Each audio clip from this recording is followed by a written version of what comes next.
Greetings, seekers of the hidden and the ancient. Welcome to Ancient Chronicles AI, where forgotten worlds, sacred mysteries, and cosmic truths come alive through AI-driven storytelling. Today, we open the gate to explore the Forbidden Scroll of Setna, a journey into realms just beyond ordinary sight. Prepare your mind, steady your spirit, and step with me into the unknown. In the golden age of ancient Egypt, when the Nile flowed like a living serpent, and the temples of Thebes gleamed beneath the desert sun, there lived a prince unlike any other. His name was Setna Khaemwaset, son of Pharaoh Ramesses II, a pale-skinned Egyptian noble with sharp features, dark eyes, and a mind hungrier than any conqueror's sword. Setna was not driven by war or wealth. He was driven by knowledge. He spent his days in the House of Life, reading ancient papyri, deciphering forgotten spells, and studying the secrets of the gods. The priests whispered that he knew more magic than any living man, and perhaps more than he should. For Setna had one obsession, a scroll said to contain the Book of Thoth, written by the god of wisdom himself, a scroll that promised mastery over the heavens, the earth, and the underworld, a scroll that was forbidden to mortals, and Setna was determined to find it. Setna learned that the scroll was buried with a long-dead magician named Naneferkaptah, a prince of the old dynasties. His tomb lay hidden beneath the sands near Memphis, sealed by spells and guarded by spirits. The priests warned Setna, "Leave the scroll where it lies. It brings ruin to all who touch it." But Setna's hunger for knowledge burned brighter than caution. He gathered his brother Anheru and a small group of loyal guards. Under the cover of night, they traveled to the desert, guided by ancient maps and whispered legends. The moon hung low as they reached the burial site, a mound of sand and stone, half buried by time. Setna raised his staff. "Here," he said, "the tomb lies beneath." The guards dug until their hands bled. At last, they uncovered a stone slab carved with hieroglyphs. A warning: whoever disturbs this tomb, may the gods strip him of peace, may his name be erased, may his soul wander forever. Setna smiled. "Words cannot frighten me." He ordered the slab lifted. The air that escaped was cold, impossibly cold, as though the tomb had been sealed not for centuries, but for eternity. Setna descended into the darkness, torch in hand. The walls were covered in scenes of Naneferkaptah's life, his triumphs, his magic, his downfall.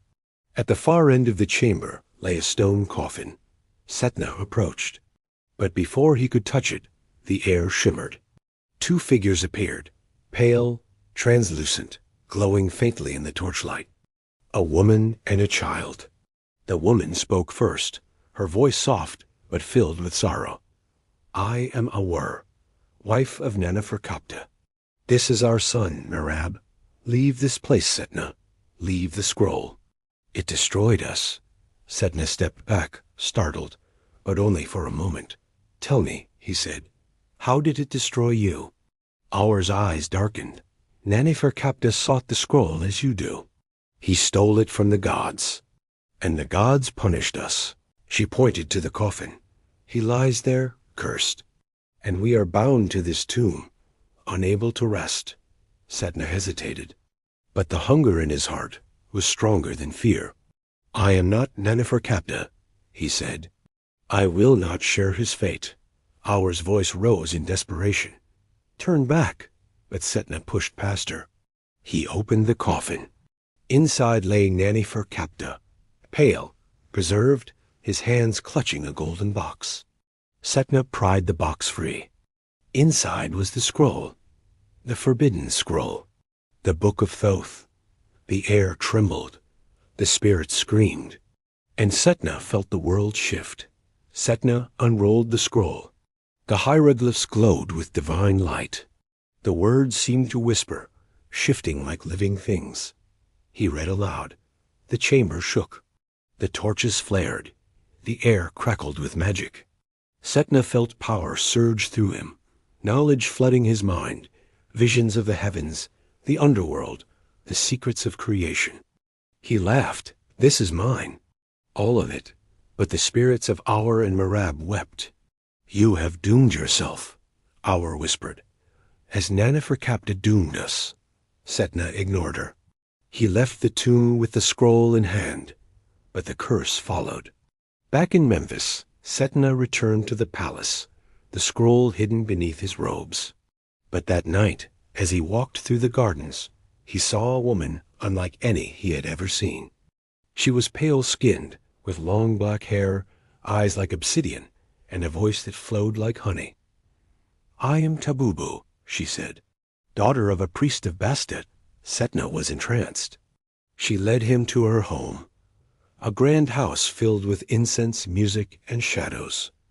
She offered him wine. She whispered promises. She drew him deeper into her spell. But then her voice changed. If you desire me, she said, you must give me everything. Setna nodded eagerly. Your gold, she said. He gave it. Your jewels? He surrendered them. Your children? He hesitated, but the spell was too strong. Yes, he whispered. Your wife? Yes. Your soul? Yes. Tabubu smiled. And the illusion shattered. The house vanished. The music died. The woman vanished in a swirl of smoke. When Setna blinked, he was on the ground, exposed and humiliated, with the villagers laughing around him. He had been tricked, humiliated, broken, and he knew who had done it, Naneferkaptah. Setna fled to the temple, trembling. He unrolled the scroll, desperate to understand what had happened. But the words blurred, the symbols twisted. The scroll burned his hands. He heard a voice, cold, mocking. You stole what was mine. Naneferkaptah's spirit appeared before him, pale and glowing. You will return the scroll, he said, or you will lose everything. Setna fell to his knees. What must I do? Naneferkaptah pointed toward the desert. Bring the scroll back to my tomb. Restore what you have taken. Only then will the curse lift. Setna obeyed. He traveled through the night. The scroll clutched to his chest. The desert wind howled. Shadows followed him. The spirits of Aur and Merab watched from afar. At last he reached the tomb. He descended into the darkness. Naneferkaptah waited. Setna placed the scroll back into the golden box. The chamber trembled. The spirits of Aur and Merab appeared, their faces filled with sorrow and relief. Naneferkaptah spoke. You have returned what you stole, but the curse is not yet lifted. Setna bowed his head. What more must I do? You must swear never to seek forbidden knowledge again. You must honor the gods. You must accept that some secrets are not meant for mortals. Setna nodded. I swear it. The spirits faded. The tomb grew still, and the curse lifted. Setna returned to Memphis, a changed man. He no longer sought forbidden knowledge. He no longer challenged the gods. He no longer believed that power was worth any price. Instead, he became a protector of sacred texts, a guardian of wisdom, not a thief of it. The forbidden scroll remained sealed in Naneferkaptah's tomb, untouched for centuries. And the story of Setna became a warning whispered through the ages. Some knowledge is a gift. Some knowledge is a burden. And some knowledge is a curse. The Book of Thoth promised mastery over the universe, but it demanded the soul in return, and no mortal could pay that price. Our journey through the unseen now comes to a close, but the mysteries continue to whisper. If this exploration stirred your curiosity, consider liking and subscribing to help this channel grow and unlock even deeper secrets. Until our next passage beyond the veil, stay curious, stay aware, and take care.